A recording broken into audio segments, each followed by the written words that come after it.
الحمد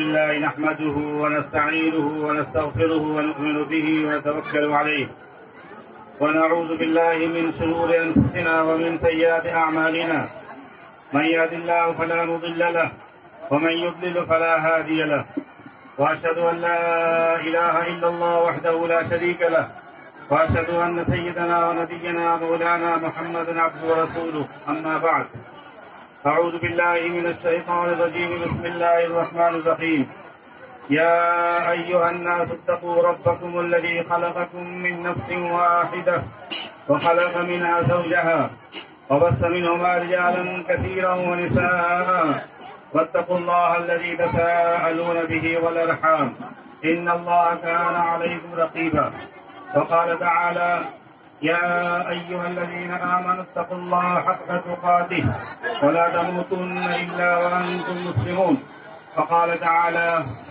يا أيها الذين آمنوا اتقوا الله وقولوا قولا سديدا يصلح لكم أعمالكم ويغفر لكم ذنوبكم ومن يطع الله ورسوله فقد فاز فوزا عظيما وقال النبي صلى الله عليه وسلم يا معشر الشباب من استطاع منكم الباءة فليتزوج فإن لم يستطع فعليه بالصوم فإنه له وجاء متفق عليه وقال النبي صلى الله عليه وسلم تنكح المرأة ل40 لمالها ولجمالها ولحسبها ولدينها فاظفر بذات الدين تربت يداك متفق عليه وقال النبي صلى الله عليه وسلم إن أعظم النكاح بركة أيسره مؤونة وقال النبي صلى الله عليه وسلم النكاح من سنتي وفي رواية فمن رغب عن سنتي وليس مني أو كما قال عليه الصلاة والسلام بارك الله لنا ولكم في القرآن العظيم وفي هذا النكاح وجمعناكم. میرے بھائیوں بزرگوں، میرا معمول یہ ہے کہ میں نکاح پڑھاتا ہوں تو اس خطبے کا خلاصہ مختصر سے وقت میں پیش کرتا ہوں.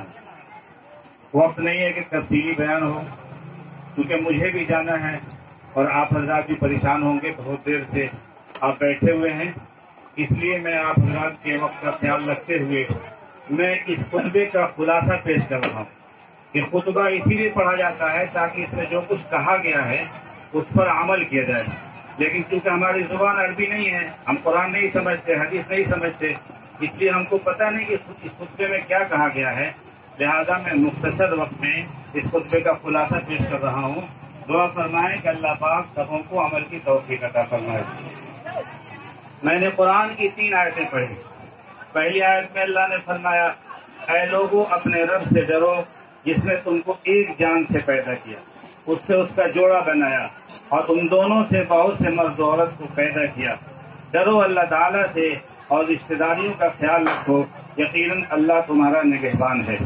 دوسری آیت میں کہا گیا اے ایمان والو اللہ تعالیٰ سے ڈرو جیسا کہ اس سے ڈرنے کا حق ہے اور تمہاری موت اسلام کی حالت میں آوے. تیسری آیت میں کہا گیا اے ایمان والو اللہ تعالیٰ سے ڈرو، سچی اور پکی بات کہو، اللہ تمہاری اصلاح فرمائے گا، تمہاری مغفرت کرے گا. اور جو شخص اللہ اور اللہ کے رسول صلی اللہ علیہ وسلم کی بات مانتا ہے اس کے لیے بہت بڑی کامیابی ہے.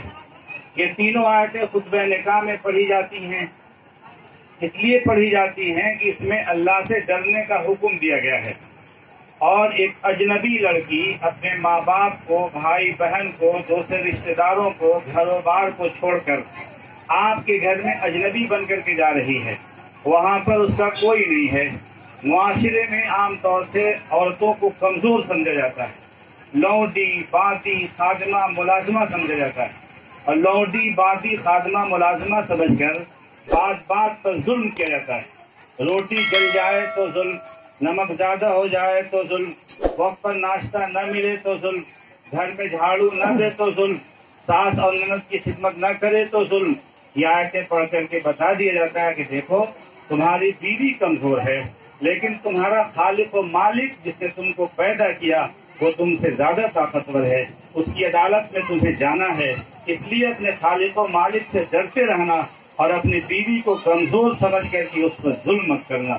وہ کوئی لوڈی بادی خادمہ ملازمہ نہیں ہے بلکہ گھر کی ملکہ ہے. اور جس طرح دو چکے ہوتے ہیں گاڑی کے، اگر ایک کمزور پڑ جائے تو گاڑی نہیں چل سکتی، اسی طرح زندگی کی جو گاڑی ہے اس کے دو چکے ہیں، ایک کا نام شوہر ہے، دوسرے کا نام بیوی ہے۔ اگر کوئی بھی کمزور پڑ جائے تو زندگی کی یہ گاڑی نہیں چل سکتی ہے۔ در حقیقت میاں بیوی کے حقوق کی طرف اشارہ ہے کہ جس طرح شوہر کا حق بیوی پر ہے، اسی طرح بیوی کا حق شوہر پر ہے۔ شوہر کا حق بیوی پر کیا ہے؟ اللہ کے رسول صلی اللہ علیہ وسلم نے فرمایا کہ اگر اللہ کے علاوہ کسی غیر کا سجدہ جائز ہوتا تو میں عورتوں کو حکم دیتا کہ اپنے شوہروں کا سجدہ کریں، لیکن غیر اللہ کا سجدہ جائز نہیں ہے، اس لیے میں عورتوں کو اپنے شوہروں، ان کے شوہروں کا سجدہ کرنے کا حکم نہیں دیتا ہوں۔ بیوی کا حق کیا ہے شوہر پر؟ حضور اکرم صلی اللہ علیہ وسلم نے فرمایا تم میں سب سے زیادہ بہتر وہ آدمی ہے جو اپنی بیوی اور بچوں کے ساتھ اخلاق سے پیش آئے، اور میں تم میں سب سے زیادہ بہتر ہوں اس لیے کہ میں اپنی بیوی اور بچوں کے ساتھ سب سے زیادہ اخلاق سے پیش آتا ہوں۔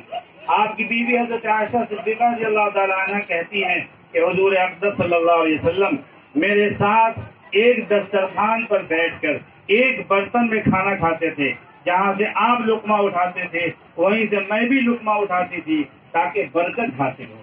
بخاری شریف کی روایت ہے کہ اگر کوئی لقمہ اٹھا کر کے اپنی بیوی کے منہ میں ڈال دے تو اس میں بھی صدقہ اور ثواب ہے۔ اگر کوئی شخص اس روایت پر عمل کرے، اس سنت پر عمل کرے اور اپنی بیوی کے ساتھ ایک دسترخوان پر بیٹھ کر ایک برتن میں کھانا شروع کر دے اور لقمہ اٹھا کر کے بیوی کے منہ میں ڈالنے لگے، کوئی خاتون دریچے سے، کھڑکی سے، سوراخ سے دیکھ رہی ہو تو وہ پورے ارریا، پورے اس گاؤں میں نہیں بلکہ پورے ارریا میں، پورے نیپال میں ہنگامہ کر دے گی کہ فلاں نے اپنے بیٹے کی شادی میں تلک اور جہیز کیا لیا کہ اپنے بیٹے کو اپنی بہو کا غلام بنا دیا۔ میں نے دیکھا کہ ایک برتن میں کھانا کھا رہا تھا اور لقمہ اٹھا کر کے بیوی کے منہ میں ڈال رہا تھا، حالانکہ وہ بیچارہ اپنے نبی کی سنت پر عمل کر رہا تھا، لیکن خاتون ہنگامہ کر دے گی کہ فلاں نے تلک اور جہیز کیا لیا بلکہ اپنے بیٹے کو اپنی بہو کا غلام بنا دیا۔ تو حضرت عائشہ صدیقہ ایک مرتبہ پانی پی رہی تھی پیالے میں، حضور اکرم صلی اللہ علیہ وسلم نے فرمایا عائشہ سب پانی مت پینا، کچھ میرے لیے بھی بچا دینا۔ آپ غور فرمائیے، اللہ کا لاڈلا پیارا نبی، مخلوق میں سب سے اعلیٰ عرفہ نبی، وہ اپنی بیوی کا جھوٹا پینے کے لیے تیار ہے۔ کیا ہم میں سے کوئی اپنی بیوی کا جھوٹا پیے گا؟ کوئی تیار نہیں ہوگا۔ آپ حضور اکرم صلی اللہ علیہ وسلم فرماتے ہیں عائشہ سب مت پینا، کچھ میرے لیے بچا دینا۔ حضرت عائشہ نے کچھ پیا اور کچھ بچا دیا۔ حضور اکرم صلی اللہ علیہ وسلم نے پیالے کو اپنے ہاتھ میں لیا اور فرمایا کہ عائشہ ذرا بتا دو کہ پیالے کے کس حصے پر تم نے ہونٹ لگا کر کے پانی پیا ہے تاکہ میں بھی اس حصے پر ہونٹ لگا کر کے پانی پیوں۔ حضرت عائشہ نے جگہ بتائی، حضور اکرم صلی اللہ علیہ وسلم نے پیالے کے اس حصے پر ہونٹ لگا کر کے پانی پیا جس حصے پر حضرت عائشہ نے ہونٹ لگا کر کے پیا تھا۔ بتا دو میرے بھائیوں، پوری تاریخ کے اندر کیا کسی نے اپنی بیوی کا وہ حق ادا کیا جو حضور اکرم صلی اللہ علیہ وسلم نے ادا کیا ہے؟ کسی نے نہیں ادا کیا۔ یہ تاریخ نہیں ملتی ہے۔ اسلام سے پہلے عورتوں پر ظلم ہوتا تھا، اور اگر گھر میں بچی پیدا ہوتی تو شوہر جا کر کے اپنی بیوی کو لاکھ سے مارنا شروع کرتا اور کہتا کہ تم کو جننا تھا تو بیٹا کیوں نہیں جنا کہ تم نے بیٹی جنا۔ بیٹیوں کو لوگ زندہ دفن کر دیا کرتے تھے۔ حضور اکرم صلی اللہ علیہ وسلم نے آ کر مقام بتایا، ان کا درجہ بتایا، ان کا رتبہ بتایا اور کہا کہ نہیں، عورتوں کا مقام ہے کہ دل بہلانے کی کھلونا نہیں ہے۔ میں نے حدیث پڑھی، حضور اکرم صلی اللہ علیہ وسلم نے فرمایا ان اعظم النکاح برکۃ ایسرہ مولۃ، سب سے زیادہ بابرکت نکاح وہ ہے جس میں کم سے کم خرچ ہو۔ میں نہیں کہتا، میرے گھر کی بات نہیں ہے، کہ فرمان رسالت ہے، نبی کریم صلی اللہ علیہ وسلم کا فرمان ہے ان اعظم النکاح برکۃ ایسرہ مولۃ، سب سے زیادہ بابرکت نکاح وہ ہے جس میں کم سے کم خرچ ہو۔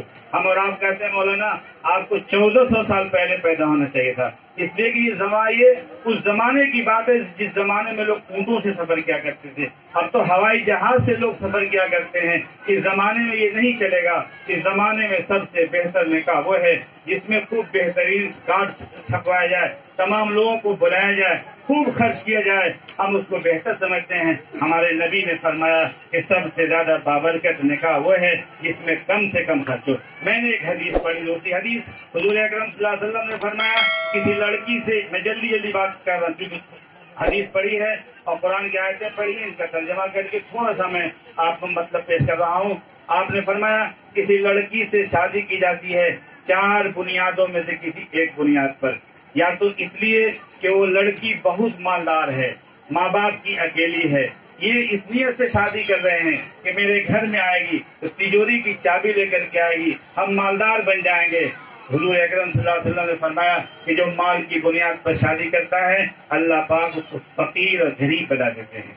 دوسری وجہ حسب و نسب کی بنیاد پر اونچے خاندان کے لڑکے اس سے شادی کرتے ہیں، آقا نے فرمایا کہ حسب و نسب کی بنیاد پر شادی کرتا ہے اللہ پاک اس کو ذلیل کر دیتے ہیں۔ اور تیسری بنیاد خوبصورتی کی بنیاد پر شادی کرتے ہیں، اور چوتھی بنیاد تقویٰ اور دینداری کی بنیاد پر شادی کرتے ہیں۔ حضور اکرم صلی اللہ علیہ وسلم نے حضرت ابو ہریرہ سے فرمایا، ابو ہریرہ دیندار لڑکی سے شادی کرو، اسی میں کامیابی ہے۔ اور دوسرا ترجمہ ہے کہ دیندار لڑکی سے شادی نہیں کرو گے تو اس میں کامیابی نہیں ملے گی۔ لڑکا اور لڑکی جب ہم انتخاب کریں رشتے کا تو ہم یہ ضرور دیکھ لیں کہ نماز پڑھتے ہیں کہ نہیں پڑھتے ہیں، اللہ کے سامنے پیشانی جھکاتے ہیں کہ نہیں جھکاتے ہیں، قرآن کی تلاوت کرنا جانتے ہیں کہ نہیں جانتے ہیں۔ کیونکہ لڑکی میرے یہاں مدرسہ عائشہ پٹنہ میں پڑھی ہے، قرآن پڑھی ہے، اس لیے میں جانتا ہوں کہ لڑکی ماشاءاللہ نیک ہے، دیندار ہے۔ اس لیے لڑکے والوں نے جو انتخاب کیا ہے وہ صحیح انتخاب کیا ہے، تقوی کی بنیاد پر، دینداری کی بنیاد پر یہ رشتے کا انتخاب کیا ہے۔ اللہ پاک اس میں برکت عطا فرمائے گا اور اس میں کامیابی عطا فرمائے گا۔ میں نے آخری حدیث پڑھی ہے، اس کا ترجمہ کر کے اور دوسرا ایک دو بات بتا کر کے میں اپنی بات ختم کرتا ہوں۔ حضور اکرم صلی اللہ علیہ وسلم نے فرمایا کہ نکاح میری سنت ہے، نکاح میری سنت ہے، اور جو میری سنت سے اعراض کرے گا وہ ہم مسلمانوں کی جماعت میں سے نہیں ہے۔ نکاح عبادت ہے، علماء نے لکھا ہے کہ نفلی عبادت سے بہتر نکاح ہے، اور آپ کو معلوم ہے کہ کوئی بھی عبادت اس وقت بنتی ہے جب حضور اکرم صلی اللہ علیہ وسلم کے طریقے کے مطابق انجام دیں۔ نماز اہم ترین عبادت ہے، لیکن کوئی عصر کی نماز 4 کے بجائے 6 پڑھا دے اور کہے میں علامہ وقت ہوں، میں تو 6 پڑھاؤں گا، ہم اور آپ کہیں گے نہیں سبحان اللہ امام صاحب بیٹھیے، آپ سے غلطی ہو رہی ہے، آپ علامہ ہو سکتے ہیں، لیکن ہمارے نبی نے عصر کی نماز 4 پڑھی ہے، 6 نہیں پڑھی ہے، اس لیے ہم آپ کی اقتدا نہیں کریں گے، ہم آپ کے پیچھے نماز نہیں پڑھیں گے۔ آپ 4 پڑھیے گا تو پڑھائیے گا تو پڑھیں گے اور نہیں پڑھیں گے۔ فجر کی نماز 2 رکعت ہے، کوئی 3 رکعت پڑھا دے ہم نماز نہیں پڑھیں گے اس کے پیچھے۔ روزہ اہم ترین عبادت ہے، لیکن عید اور بقرعید کا کوئی روزہ رکھے ہم کہیں گے حرام ہے، وہ کہے گا نہیں روزہ ہی تو رکھ رہا ہوں، ہم کہیں گے حرام ہے، ہمارے نبی نے منع فرمایا ہے۔ تو نکاح عبادت کا سنت ہے، کب؟ جبکہ نبی کے طریقے کے مطابق انجام دے۔ اور نبی کا سنت طریقہ کیا ہے؟ سنت طریقہ یہ کہ رشتے کا انتخاب ہو گیا، اس کے بعد جمعہ کے دن ہو تو زیادہ بہتر ہے، مسجد کے اندر نکاح پڑھا دیجیے، مسجد میں نکاح کرنا سنت ہے۔ اس کے بعد لڑکی رخصت ہو کر کے چلی جائے اور اپنے شوہر کے گھر جائے، دونوں کے ملنے کے بعد جو خوشی ہوتی ہے، اس خوشی کے بعد جو دعوت کھلاتے ہیں اس کو ولیمہ کہتے ہیں۔ اگر لڑکے کے پاس صلاحیت ہو تو ولیمہ کر دے، اگر صلاحیت نہ ہو تو سودی قرض لے کر کے ولیمہ کرنے کی اجازت نہیں ہے۔ ولیمے میں مالداروں کو بھی دعوت دیں، غریبوں کو بھی دعوت دیں۔ بدترین ولیمہ وہ ہے جس میں مالداروں کو دعوت دی جائے اور غریبوں کو دعوت نہ دی جائے۔ بس یہ ہے، یہ سنت طریقہ ہے، سادہ طریقہ ہے۔ بقیہ جو ہم کرتے ہیں وہ اپنی طرف سے کرتے ہیں، اپنی منمانی کرتے ہیں، اپنی خواہشات کی تکمیل کرتے ہیں، اپنے نبی کی سنت کو پامال کرتے ہیں۔ میرے بھائیوں، ہم اسی وقت کامیاب ہو سکتے ہیں جبکہ اللہ کے رسول راضی ہوں۔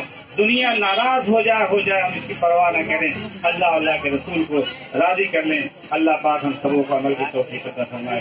اللہ تعالیٰ سچا پکا مسلمان بنائے اور نبی کا شہدائی بنائے، نبی کی ایک ایک سنت کو زندہ کرنے والا بنائے، اور اللہ تعالیٰ ہم سبوں کو دنیا میں بھی کامیاب بنائے اور آخرت میں بھی کامیاب بنائے۔ آخر دعوانا